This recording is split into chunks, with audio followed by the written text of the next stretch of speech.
Buenas tardes.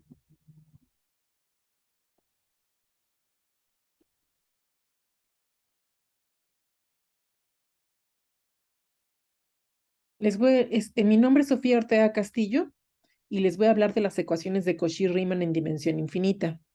Esta es una charla de interacciones de análisis y ecuaciones diferenciales en el marco del 55 Congreso Nacional de la Sociedad Matemática Mexicana. Para empezar, vamos a hablar de las ecuaciones homogéneas de Cauchy-Riemann en el plano complejo. Si tenemos una función definida en un dominio en el plano complejo con valores en el plano complejo, entonces es bien sabido que de cualquier curso de variable compleja en una sola variable, que esta función es complejo diferenciable si cuando sus partes real y su parte imaginaria son real diferenciables, satisfacen las ecuaciones de Cauchy-Riemann, sí, solo sí, entonces sus partes real e imaginaria satisfacen las ecuaciones de Cauchy-Riemann que aparecen aquí. Una manera equivalente de ver las ecuaciones de Cauchy-Riemann es definiendo la parcial con respecto a z barra, que es un medio de la parcial con respecto a x menos 1 entre y la parcial con respecto a y. Entonces tenemos que f con entradas real diferenciables es complejo diferenciable si solo si la parcial de f con respecto a z conjugado es igual a 0. Aprovecho para definirles la parcial con respecto a z. Si definimos la parcial con respecto a z como un medio de la parcial con respecto a x más 1 entre y el parcial con respecto a y, vamos a tener que si f es complejo diferenciable, entonces su derivada compleja de hecho es la parcial de f con respecto a z. Entonces ahora queremos estudiar las ecuaciones homogéneas de Cauchy-Riemann en Cn. Si tenemos una función de omega contenido en Cn en C, nos interesa saber cuándo la función es holomorfa para estudiar las ecuaciones homogéneas de Cauchy-Riemann en Cn. ¿Cómo se define que una función es holomorfa? Bueno, pues hay varias razones para definirlo así. Y ahora lo veremos, lo definimos como que sea holomorfa en cada variable compleja por separado y que sea continua en conjunto, porque esto es equivalente a que admita una expansión en series de potencia multivariable que converge absoluta y uniformemente en polidiscos, o bien que sea Frechet complejo diferenciable.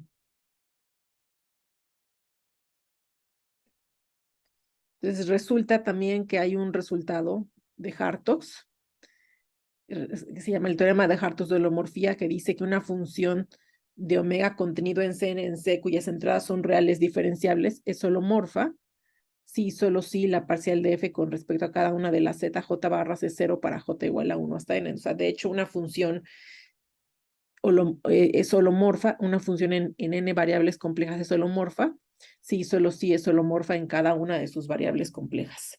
Eso es básicamente lo que dice. Entonces, si definimos las formas de zj barra como dxj menos i de yj y definimos al operador delta barra como la suma desde 1 hasta n de las parciales con respecto a zj barra por dzj barra, vamos a tener que f con entradas r diferenciables es holomorfa si solo si delta barra de f es igual a 0.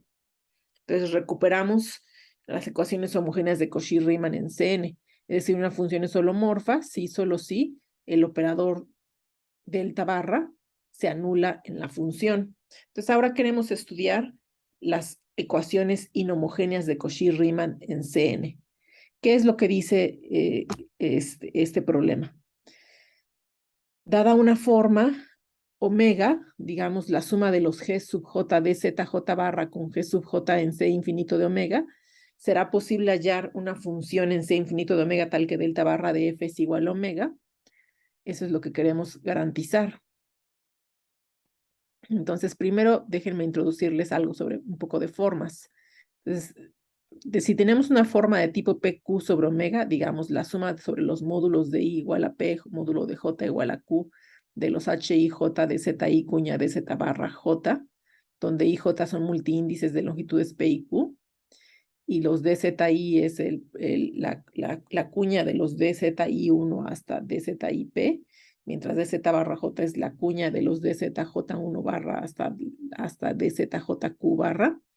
Vamos a denotar por delta barra de h a la, delta barra de h a la, de h a la forma de tipo PQ más 1 dada por la suma de los IJ de los delta barra de H y J, cuña DZI, cuña de Z barra J.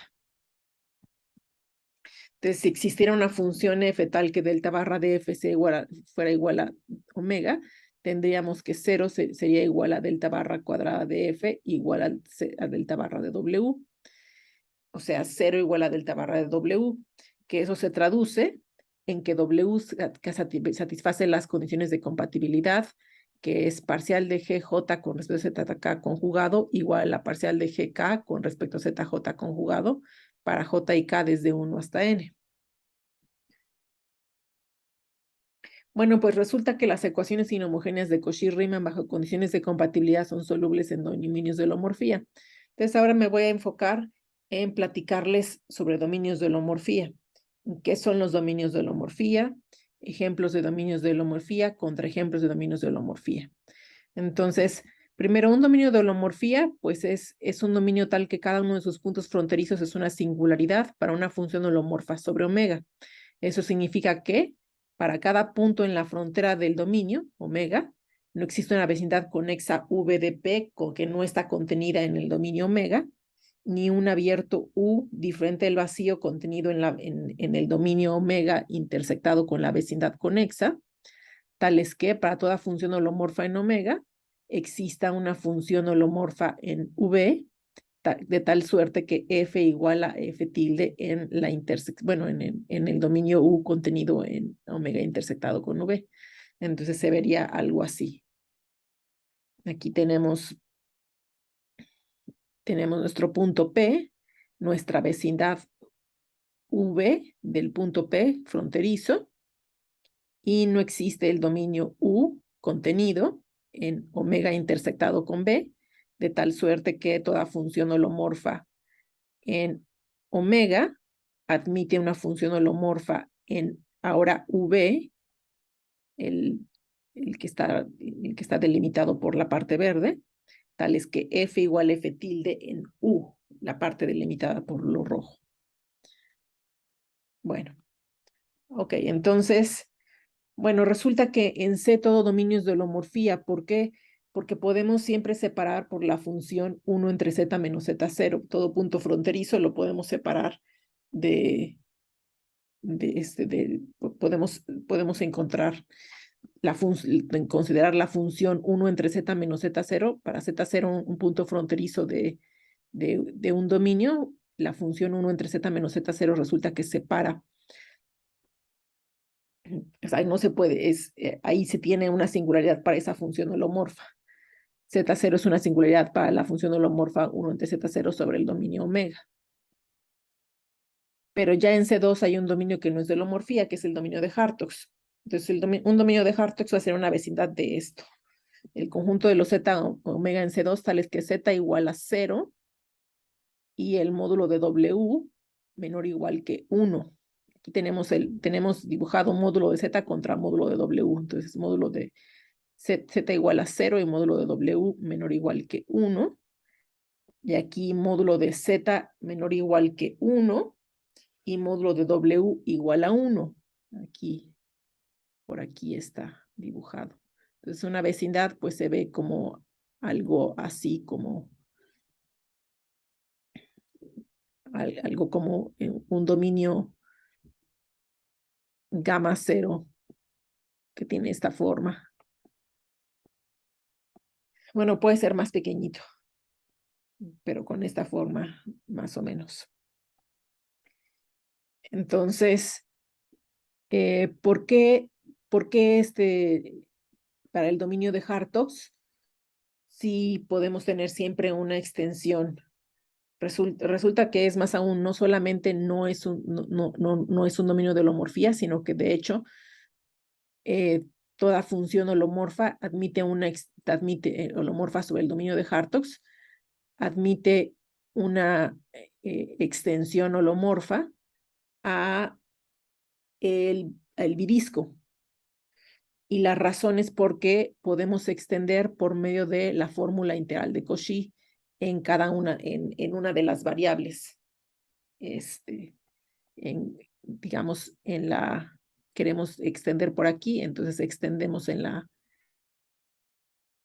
primera variable. O sea, vamos a tener una variable va a poderse, va a poder se va a poder deducir cuál va a tener que ser la fórmula, cuál va a tener que ser la fórmula para la función por medio de la fórmula integral de Cauchy. Bueno,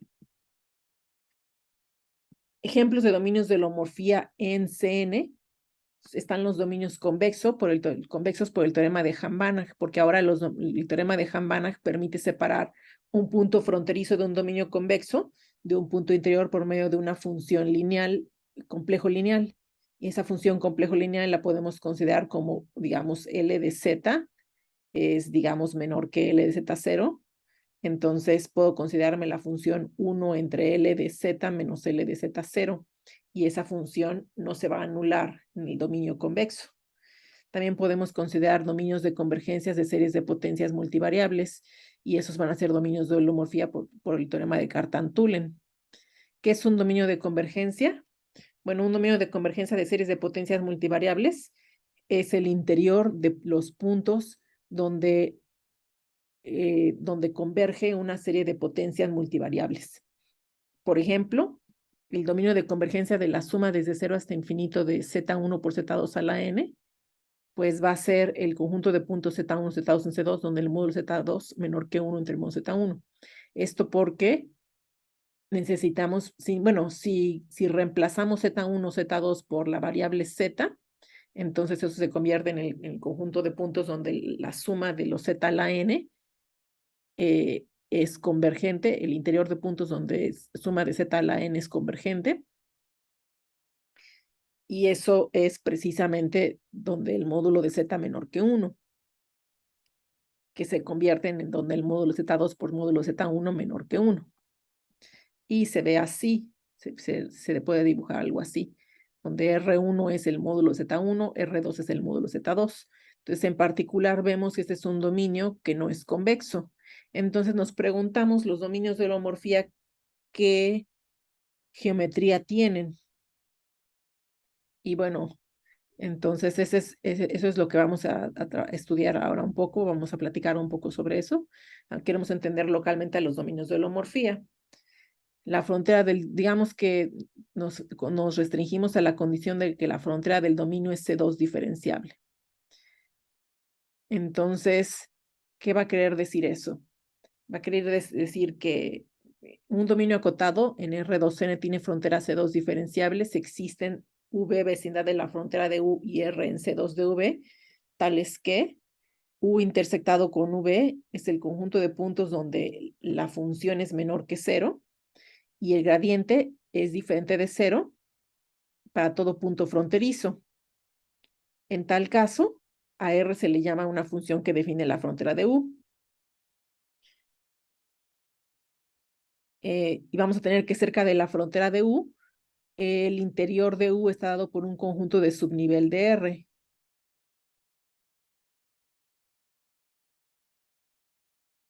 Por la primera condición.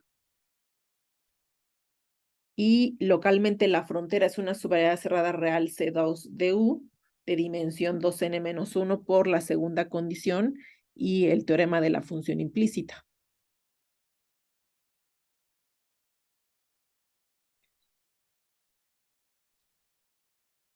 Bueno, entonces queremos entender, entonces estamos queriendo entender a los dominios de holomorfía. Entonces resulta que, ¿qué pasa si nos enfocamos en los dominios de holomorfía, que son los dominios convexos? Bueno, los dominios convexos cuando tienen frontera C2, satisfacen que con frontera C2 dada por la función definitoria R, entonces se satisface que para todo punto fronterizo, P, tenemos que el hessiano en el punto P en direcciones en direcciones en el tangente al punto P a la frontera de U, resulta ser mayor o igual que 0.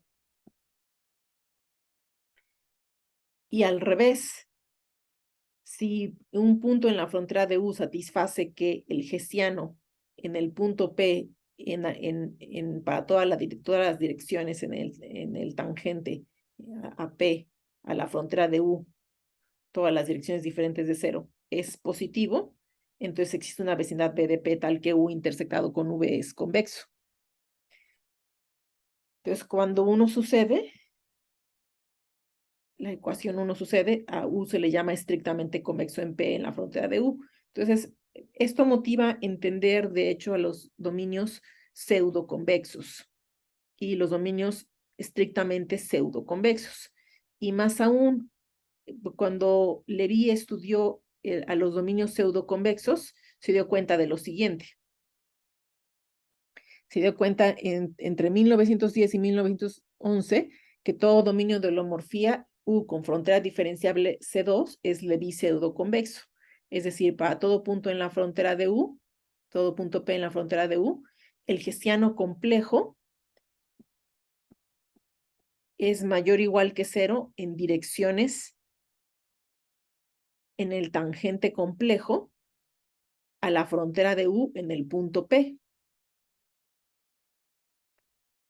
para cada punto P en la frontera. Y en el caso en el que la desigualdad es estricta, decimos que U es estrictamente Levi pseudoconvexo en el punto P. Por ejemplo, la bola unitaria de Cn es estrictamente Levi pseudoconvexa en cada punto fronterizo. Entonces, ahora queremos entender las ecuaciones. Entonces, ya con eso entendemos dominios en los que podemos resolver las ecuaciones de Cauchy-Riemann en dimensión finita. Ahora queremos entender las ecuaciones de Cauchy-Riemann en dimensión infinita.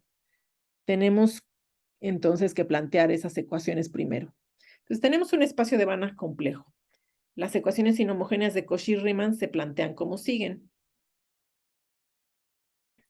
Vamos a denotar por L01X sub R, C sub R, al espacio de las transformaciones real lineales de X en C, que son complejo antilineales. O sea, sacan cualquier escalar complejo como conjugado. Entonces, si ahora tengo una función G que es C infinito de U en L01 de XR en CR, que cumple que delta barra de G igual a 0, queremos buscar una función F en C infinito de U, tal que delta barra de F igual a G. Y ahora queremos plantear quiénes son delta barra de F y delta barra de G. Estos son delta barra de F y delta barra de G, donde para H una función tengo que D doble prima de H en X denota la parte complejo antilineal del diferencial real de H en X. Entonces así se define. Por supuesto aquí el D doble prima de G de X para G ya una función de U en las funciones lineales de L01 de XR en CR, pues se tiene que evaluar primero en un T1 y luego en un T2. O bueno, sí, digamos, el D doble prima de G en X se evalúa en un T1 y luego en un T2. Ok, bueno. Entonces resulta que en 1999, Lempert probó que las ecuaciones inhomogéneas de Cauchy-Riemann, delta barra de F igual a G bajo condiciones de compatibilidad delta barra de G igual a 0, para forma 0,1, son solubles sobre la bola abierta unitaria del espacio L1 de sucesiones absolutamente sumables, cuando G es Lipschitz continua en las subbolas abiertas. Esta es una condición de la cual no pudo deshacerse, que G sea Lipschitz continua, no es posible. Sí, es necesario que la función sea Lipschitz continua. Y eso en subbolas abiertas. Entonces, no globalmente, nada más en subbolitas. Y ahora, entonces, mi contribución entre 2021 y 2022 fue probar que si tenemos un dominio U, que es la imagen de un isomorfismo afín de espacios de Banach de L1 en X, Entonces también podemos resolver las ecuaciones inhomogéneas de Cauchy-Riemann en U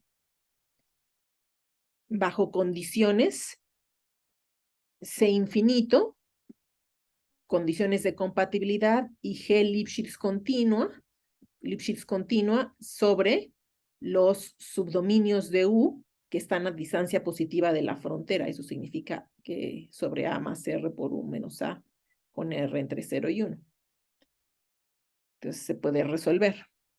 Entonces, ahora vamos a ver la importancia, un poco de la importancia de estas soluciones. Vamos a ver que estas soluciones no solamente son soluciones para dominios, tanto la bola de L1, por supuesto, como T de la bola de L1, son dominios que son convexos, por lo tanto son dominios de holomorfía. Pero más aún vamos a ver que esos son dominios que en cierta manera se pueden definir, se pueden ver que son dominios fuertemente pseudoconvexos. Entonces vamos a definir primero lo que es una función. Una función semicontinua superiormente se llama uniformemente plurisubarmónica en promedio si existe una constante L mayor que 0 que cumple esta desigualdad para todo A en U y B de norma pequeña.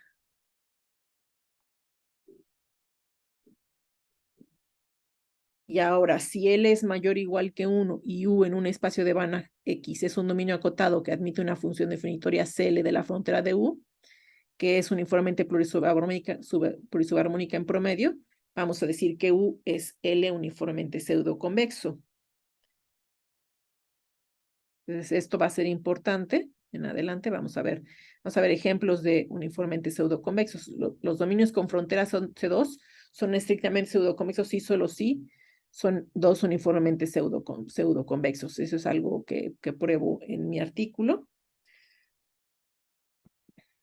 Y también pruebo que, que si n si n es natural y 1 es menor que p menor o igual que 2, entonces la bola de LPN y la bola de LP, o sea, los LP de dimensión finita y el LP usual, son uniformemente pseudoconvexos.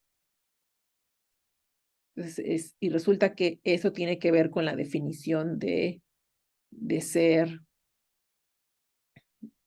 fuertemente pseudoconvexos, como vamos a ver a continuación.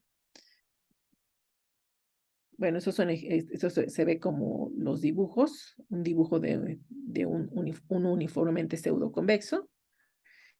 Entonces, definimos un dominio cero uniformemente pseudoconvexo, que va a ser como la definición más global, como sigue. Bueno, es una definición un poco técnica, pero lo importante es que existen funciones que son como antes como una función definitoria, pero donde la función ahora es límite de una sucesión de funciones C1, puntualmente acotadas sobre B2. Esas funciones son R sub M, y cada una de ellas son C1 con norma de su gradiente entre una constante M y otra constante M', que son la misma para toda M. Y además, las funciones tienen que ser L uniformemente plurisubarmónicas en promedio para la misma L.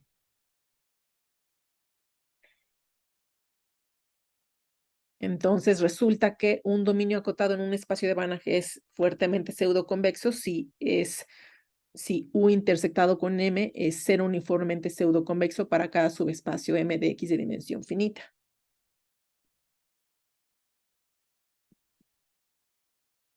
Entonces, por ejemplo, la bola de L1 resulta ser fuertemente pseudoconvexa y en particular la bola de L1 es cero uniformemente pseudoconvexa. También pruebo que la imagen bajo un biolomorfismo de un dominio cero uniformemente pseudoconvexo en Cn es aún cero uniformemente pseudoconvexo cuando el dominio del biolomorfismo contiene la cerradura del dominio. Entonces, en particular, los dominios fuertemente pseudoconvexos son invariantes bajo isomorfismos afines, porque los isomorfismos afines son biolomorfismos, y en particular, cada imagen bajo un isomorfismo afín de la bola de L1 es dominio fuertemente pseudoconvexo.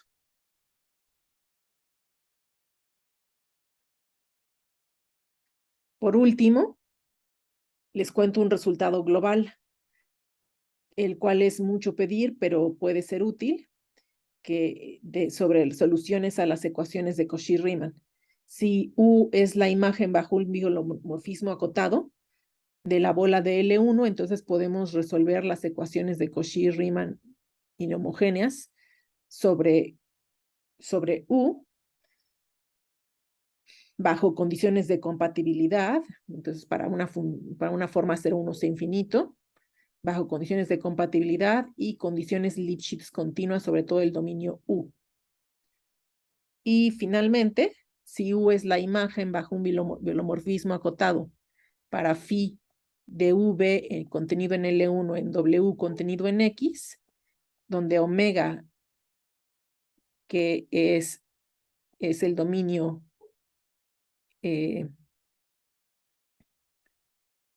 U es igual a phi de omega, así donde omega está contenido está contenido en V y de hecho está a distancia positiva de la frontera de V y omega es de dominio convexo, entonces podemos otra vez resolver las ecuaciones inhomogéneas de Cauchy-Riemann